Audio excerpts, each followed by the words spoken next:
Ay, kabisaya. Gagawa po tayo ng balat dyan. Inunan ko po yung sibuyas. Hanggang lumambot po yung sibuyas. Ayan, hinalo-halo ko lang po yan para hindi po masunog, kabisaya. Ayan po siya.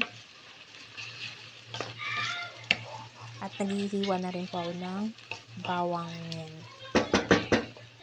Ayan. Yan po, sinunod ko na po yung bawang.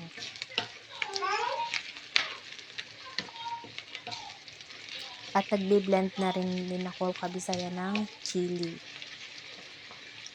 Biniblend ko po siya para maganda po kasi yung yung talagang malasami yung anghang niya. Yan po. Hinalo-halo ko lang po yan talaga para hindi masunog. Hindi naman po malakas yung apoy niya, pero talagang kailangan lang po natin halo-haloin. Ayan na po, kabisaya, sinunod ko na po yung chili na biniblend ko. Pero kahit nagbi-blend ako, meron pa rin talagang naiiwan. Ayan. Yung may naiiwan siya talaga. Ayan siya, kabisaya.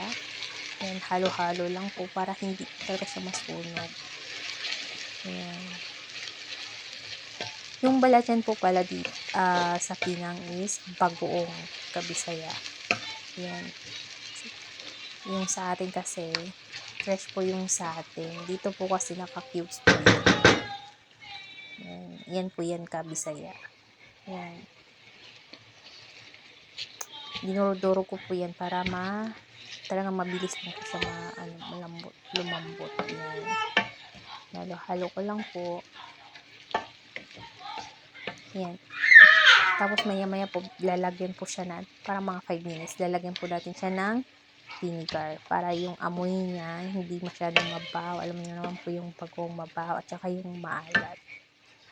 At nilagyan din ko po siya ng 1 teaspoon po na asukal para hindi po talaga kasi kanina po bagoong is maalat.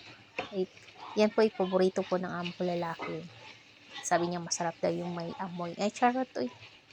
Ayan. Titingnan na rin natin yan para kung okay na ba yung lasa at saka yung alat niya. Yan, hinalo-halo ko lang po yan para hindi talaga dumikit din po sa ilalim ng kawali. Yan po.